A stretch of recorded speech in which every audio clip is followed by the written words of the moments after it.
we have Brother Habib Qadri all the way from Chicago in the US. Assalamu alaikum wa rahmatullahi wa barakatuh. Wa alaikum assalam wa rahmatullahi wa barakatuh.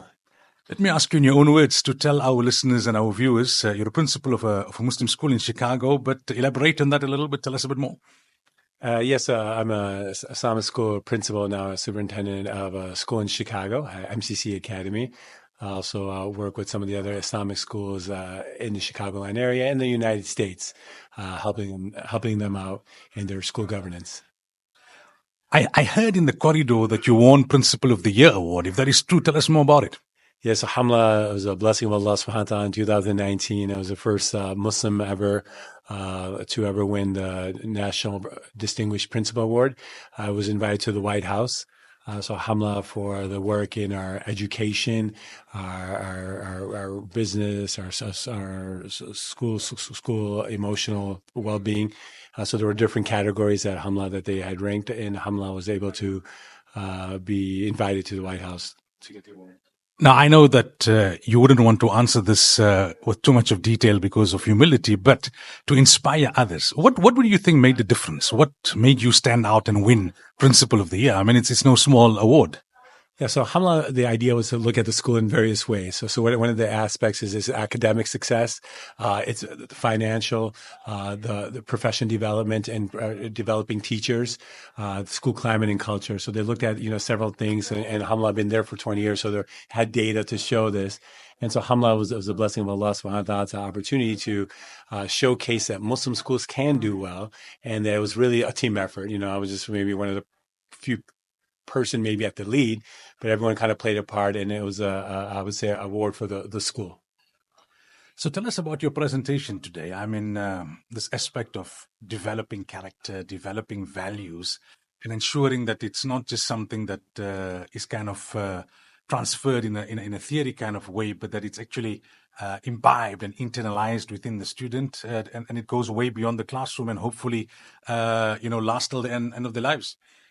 Yeah, I mean, one of the big keys is that when people are sending their kids to Islamic schools, it's not just for the academia, but it's for the whole not Islamic classes. It's for the tarbiyah environment and the akhlaq and the experience. And I think it's so important that what we're trying to stress and what I was trying to remind everyone is that 40-minute class is not enough. It has to be inculcated throughout, from the leadership to the teachers to the staff, to the hallways, to the classrooms, to the lunchrooms, to the playgrounds, that if all these areas that where you could invigorate the deen, not through just the ibadat, but the mu'amalat and the akhlaq and the huquq al-ibad, then we could start seeing these manifestation of what we're trying to get at. So here's the thing, right? This is a global conference. We've got over, I think, all 30-odd countries that have representatives here, board members at Muslim schools, principals, teachers, consultants, and the like. If we have to narrow it down, your assessment of the global state of Muslim schools, what's the greatest strength currently and what's the greatest weakness? I mean, strength right now is that the opportunity to find resources, right? There's more information and knowledge and resources and connection than ever before. But now at the same time, in that could also become the weakness is that, hey, because it's out there, how do we help unify, work together? And at the same time, where we have schools where they sometimes, the biggest things for a lot of these independent schools is the financial aspect of it. And then the second aspect of it is, okay, if there's a financial, making sure we have teachers. So now you have regular teachers, but are they certified or they have the training? Or we have a religious teachers where they might have the content, but how we connect it with the context to disseminate to kids where it's not once a week, like our talk, but 180 days of school where you have to teach the grade, communicate with them, develop their strategies, motivate them, and then also meet with the parents and put the grades in. So that challenge, I think, is maybe one of the two things comes from financial as a school-wide, and now the development of teachers and stuff of kind of making sure those connections. And the third aspect is the students. The students now have been open, more resources and more challenged than ever before. Where maybe when I grew up in the 90s, it might be, okay, what happened at school and it happened at school, and you still kind of come home. Now, school, then you got the phone, but now you got to the whole world. And then you have everyone connecting you to places and people throughout the whole world. So access to stuff that may be good, but there's also access to a lot of bad. and Allah protect. So now helping kind of that kind of challenge with students. Let me conclude with this question, right? I heard somewhere during your presentation that you said you were first in a public school, I think principal in a public school as well. And then now you're a principal of a Muslim school. To our listeners and viewers, understanding the difference between a public school and a Muslim school won't be that difficult.